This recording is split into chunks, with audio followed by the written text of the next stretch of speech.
going to be about the education of doing games. So, hello, Samir. Hello, Anne-Sophie and Dran. So, practically, my first thing is to a little bit introduce what's the background of the institute that you come from. What is the format of the institute, so the public understands. I mean, DigiPan, as DigiPan, what's the format of DigiPan? It's an academic. DigiPan is a fully accredited university. By accreditation, it means that we're regionally accredited and we're also accredited globally. Anna-Sophie? Well, I run an education in Sweden, and it's an advanced vocational education, and the curriculum is written by the industry, the game industry, and we are government financed, and it's for free. And my background is art. Yeah, 6 years in art school. So. And me, so we're starting in Lebanon a gaming academy. It's called Speakatwins.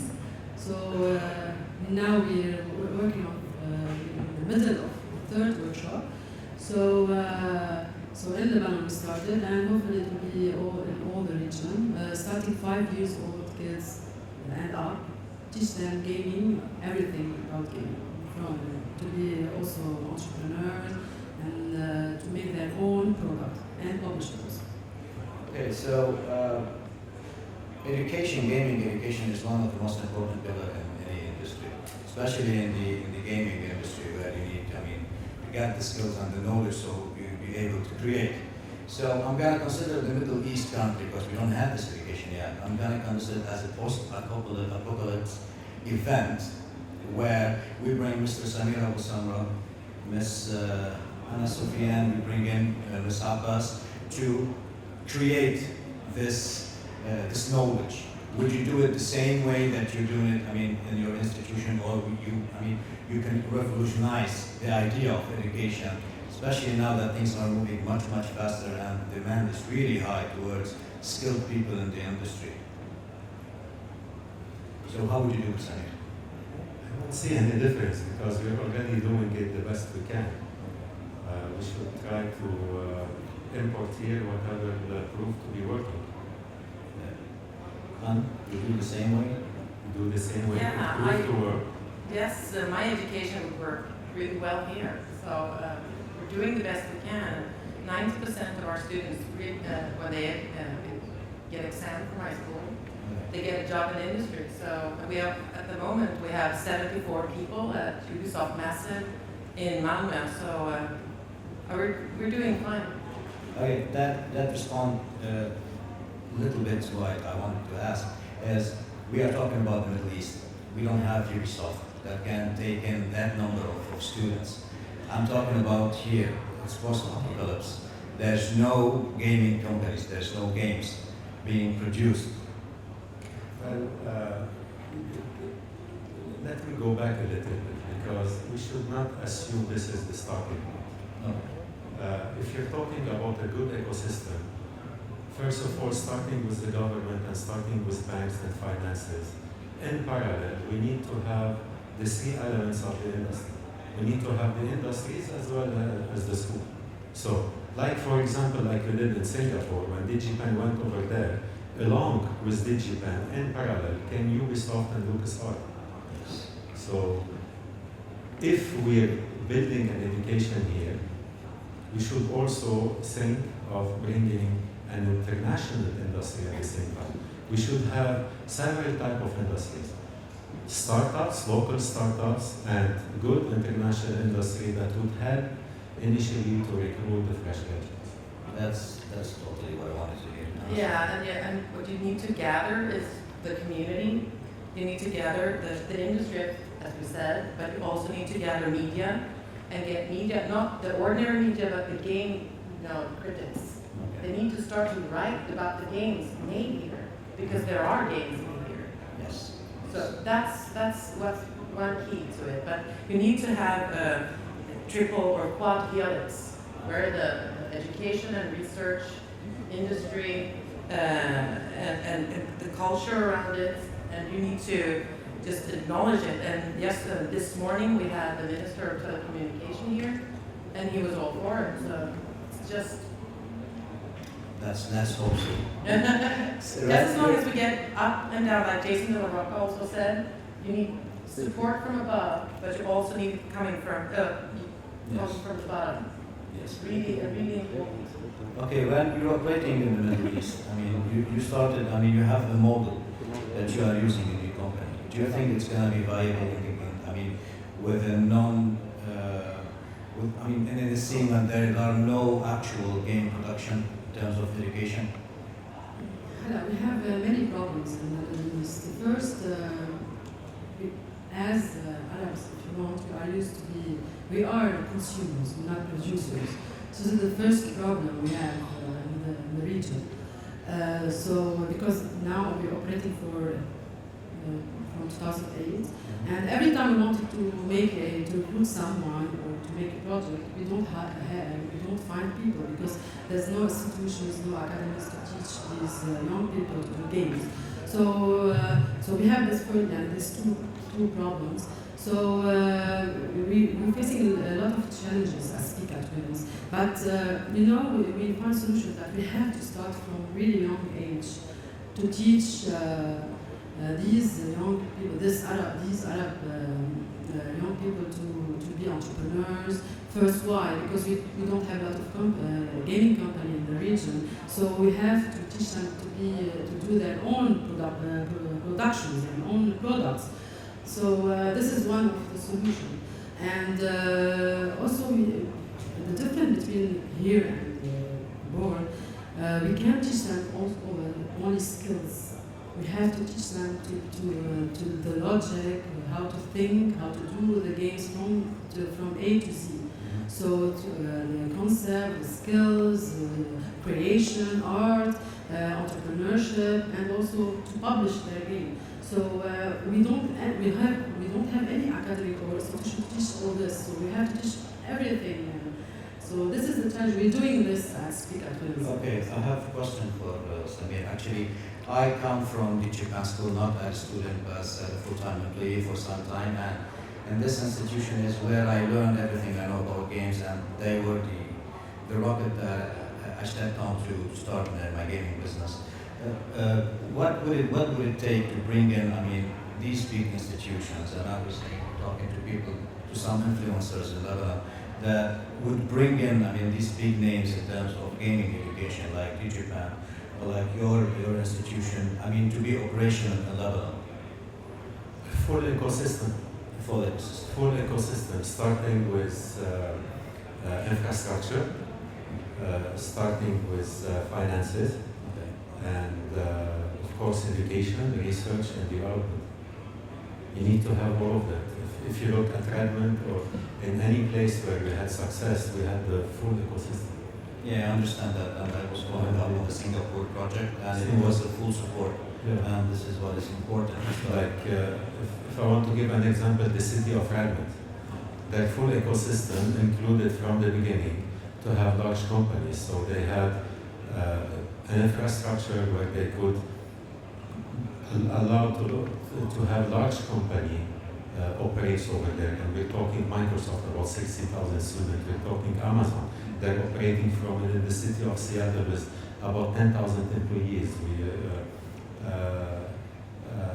Within Redmond, we have Nintendo, and there are DigiPen, and about 200 other companies. Disney is even over there. So the whole infrastructure, with the schooling system, with all the services that the people who are working in that area that they would require, along with the right planning and help for the education, for research, and for development.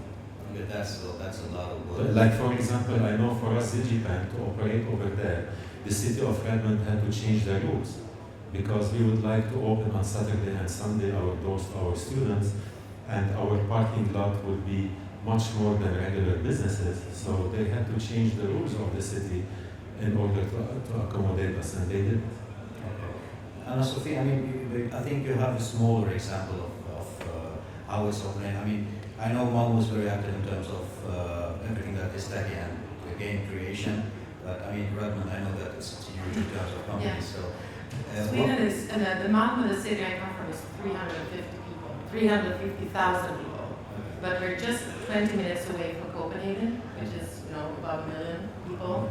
And what we did was that we gathered community and industry, like we sit together in the same room. And even though I'm in education, it's not that I feed my students into the industry.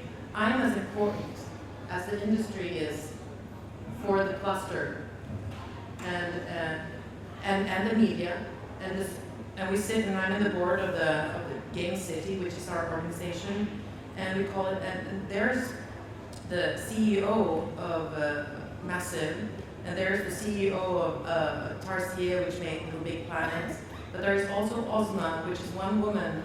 She makes poetry games, and we all need to be there because we attract different kinds of games. Gaming industry is not just big industry, it's small industry, it's incubators, it's accelerators, and we're all in it together, and media. And we cooperate a lot with esports. We have game jams, and we have hackathons, and we have Coder Dojo for kids. We have, and we work with everything. And it is hard work because we're competing with Denmark because they are, big cities. Just run.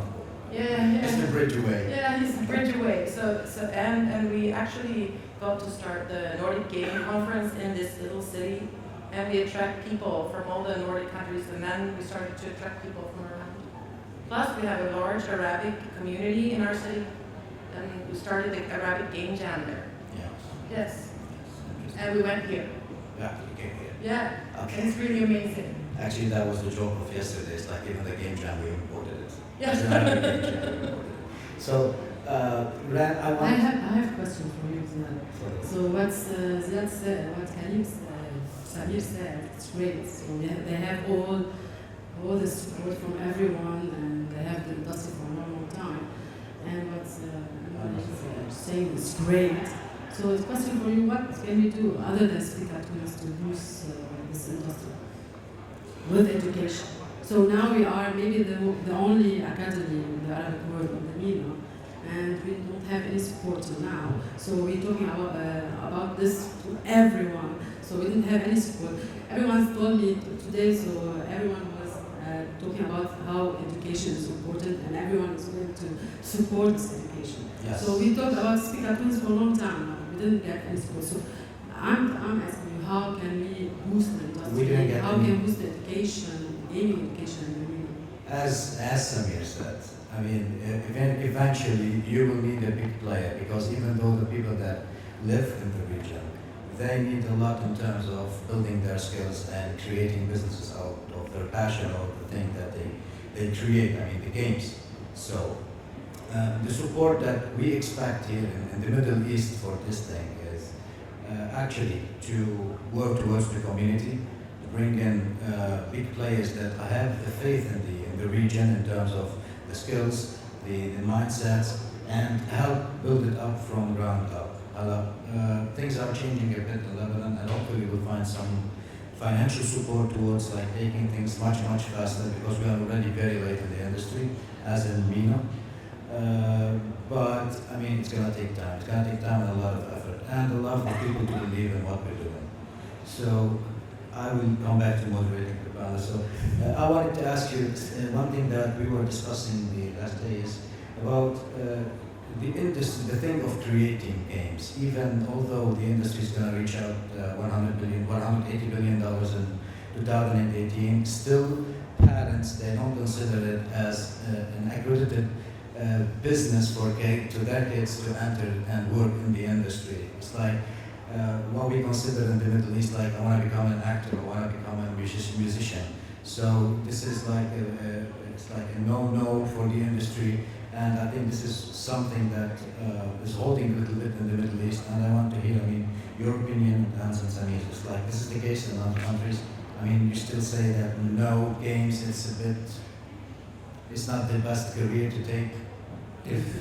If I was living here and my son or my daughter wanted to enter the game industry, I would have said the same. Because how many success stories we have here? We have a couple. How many? Couple? Couple. From the region, we have like. What is that chance for one of my kids is going to have a couple? Like you need to have at least 5 to 10,000 success stories so I can consider my kids could be one of them. I mean, this So, is, but now in the US, for example, where my kids are living, if my son comes to me and says I would like to enter the game industry, I say of course. what about the indie movement now that a lot of people are, I mean, It's still crazy in in indies. It's like we're talking rock and roll in the late 60s. 1 million fingers want to play rock and roll, but how many made it? Well, we're seeing a lot of success on the stores. I mean, in the market stores, we're seeing a lot of people making a lot of money, and this are the type of success that we have a lot of. People creating for their own bedrooms games that we shop up to have millions of dollars. And this is one example. The thing is like to push, to get the motivation to create. Because we will, I mean, at this stage, I think it's going to be hard, I mean, to open up a big scalable studio that would create games in Lebanon and the Middle East. It's still not based on science. The success stories, unfortunately, that we have in Lebanon, they're based on chance. They're based on diligent people that had a good idea, they implemented well, and that had a success. Do we have the mechanism, do we have the pipeline and the infrastructure to keep guaranteeing such games? For India, yes. For indie, it's based on who's doing that. So indie is based on individuals. Yeah. So individuals is always individuals. If you want to talk about a mechanism or about a general industry, technically it should not be based on an individual effort. Anna Sophie, It should be based on a system, collective system. Anna Sophie. I agree with Samir, but I also think that the indie arena is extremely important because it's going to be in 100 years from now when they come back and look what we are doing now. They're going to look at the indie games. They're going to look because those are the ones who, they try to ask questions about what's going on at the moment. So I think that the indie games are really essential. Plus, they are really creative. And Minecraft was an indie game, and that was an individual, but it still made a lot of money. And it's a chance, maybe, but that's the way the industry moves.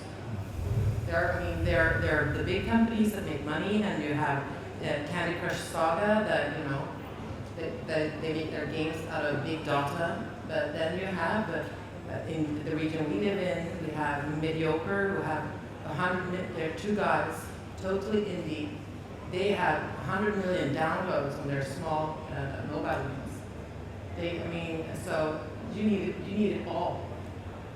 And I think the Arabic Game Jam out here, there are 12 groups making really competent games in 30 hours. I mean, that's where you start. I mean, to go back, I mean, to the initial question. If you said, I mean, if your kid comes to you and said, Mama, I want to get into the industry, is it something acceptable in Sweden, I mean, the Nordic region? We've been working with this so long, but when I started in 2008, there were some resistance. I had to speak to a lot of parents who had kids who had wanted to apply to the education, and they were afraid that they wouldn't get a job. But I can say that 90% of our students get a job, so I think it's kind of unfair for me saying that they will get a job. So basically, it doesn't exist right now. It's like people- But still, you need to work with media. They have to write about the industry, and they also have to write about the culture of games. So they have to talk about it, what happens here, so that parents can see, wow, they're making games here. It needs to be seen, and that takes a lot of time. Okay, then if we say like you have 3 kids, it's like one of them comes and say, Mom, I want to start my gaming business, I want to go work in the gaming industry, what would be your reaction? I mean, try to give a reaction that would demonstrate most of the Lebanese. I know what you think. I can't say most of the Lebanese, but my kid is 6 years old, and already did 3 game designs now because he's seeing what we're doing. So I think I approve with Samir and you also, but I think the indie thing, it's our solution because we don't have support from anyone to the industry. So yes, that's why Speak at Us we're pushing on to do their own products, their own games. This is, I think, we have to start from somewhere. So we started to just have to do everything, all the products. So hopefully with you, we will have all the support. We will have success stories in the region, and big companies will open to boost the industry, like Redmond, because when they opened two big companies there, the industry was yeah. So but we can't take it to wait and nag about it. We don't have an industry. We have to start somewhere. I can't not to start. So I think teaching gaming and gaming academies, this is one of the solutions to start from really young age, and hopefully with time we will do. But it's always the individual's effort. It's not it's big effort. So.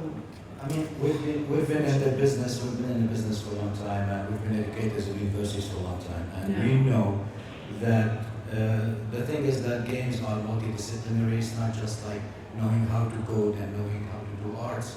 It's the combination of these two plus storytelling, marketing, business development. It's a full-packed business. So basically, I know that in other countries they don't like this issue, but in several of the disciplines, many of these disciplines, we still have problem in the Middle East, and I can say in what's confirmed in Lebanon that we have it. Nevertheless, I do agree with all the ideas that's said, but I think the only way that things are going to move here in Lebanon is by having some faith, not in the country, let's say, it's some people in the country that, not just in Lebanon, the whole MENA, they are really active towards creating the industry and getting the help, that reflects the effort they're trying to create something in the region. And this is where I say that in Japan and Anna Sophie, you can play a role. It doesn't have to be you actually physically opening up in Lebanon, but teaming up in a way to help develop the curriculums, helping develop the institutions, maybe getting some students to go and come to Lebanon, bring in some skills. I mean, these kind of things, I think they are achievable. What do you think, Samir? Well, it's along the right line. It's along the right path. But keep in mind, usually if someone is helping from their own heart and really believing in it, they should also believe that there is an end to what they're doing. And there is a good path that is well planned. Again, I'm sorry, I'm pretty much the devil's advocate here today, but unless you prove that there is a good plan that is well designed and it's designed to reach an end, usually people will not move at that because it costs time and it costs effort. Big time. I agree. I could give you my whole curriculum with a budget and what you need to start. You need the teachers. And I see the teachers out there. Yeah. They're here. I know. But then you need the finance. Well, the minister said, okay, we'll get it. I give you an example. Correct me if I'm wrong. In Sweden, it's for free. In Sweden, it's for free. It's for free. In Singapore, the government pays 90% of the tuition. Not only that, if you're an adult and you have a family and you would like to come get educated, they will pay you a salary while getting the 90%. If you don't have the rest of the 10%, you can get a loan. And if you don't feel like paying the loan at the end, you can work for 1 year in the government and you don't have to pay. So this is how they could, in 7 years, allows Microsoft and LucasArts to employ about 140 graduates from DigiPen. And they already got about 5, like Namco, Capcom, Tecmokowe already opened in Singapore within 7 years of starting. Now, if you really want to start something, this is what needs to be done. But we have an experience in Lebanon, and we tried to make it the cheapest. But given that we needed to get instructors from the US, and we need to bring our curriculum and everything, still, when you ask anyone here in Lebanon to pay $15,000 a year, it's not cheap. Now it is. And for Actually, us, we go in okay, Europe. no, for us, not 15, let's say, whatever, respect to that, but it needs to have a plan, it needs to have a support. Yes. It should not be the pure support of the people who have the passion and the parents. This is something that the government should step in. I go back to the Singapore experience, how the government set a 10 years plan that really incentivize you guys to say, yes, we will go to Singapore. I'm really aware of what the Singaporean government did for this plan to support the gaming industry. I mean, the tech industry in Singapore. So yes, I do agree. And this is something that should be done. And another example, now we also have a campus in Spain, in Bilbao. So before they invited us, they were already planning a science city. They planned a space for us, they built it. They also have financial assistance for the student. And of course, they provided assistance for us. And now the cycle is starting because they built the institution, they gave us the place to operate from. And now around it, the students who are graduating, they can either go and work with professionals or start their own incubation. So it's not an effort of parents and students only. Yeah, of course. For sure, you need to have the students that have a passion and the parents behind them to make sure that they stay on the right path. But it's a whole effort, which so far, We're lacking a lot. yeah. Lacking a lot of this trip. But hopefully from this trip, I can see that such effort starts to happen. Yes. So, Ryan, would you like to add anything else? No. Are we on time?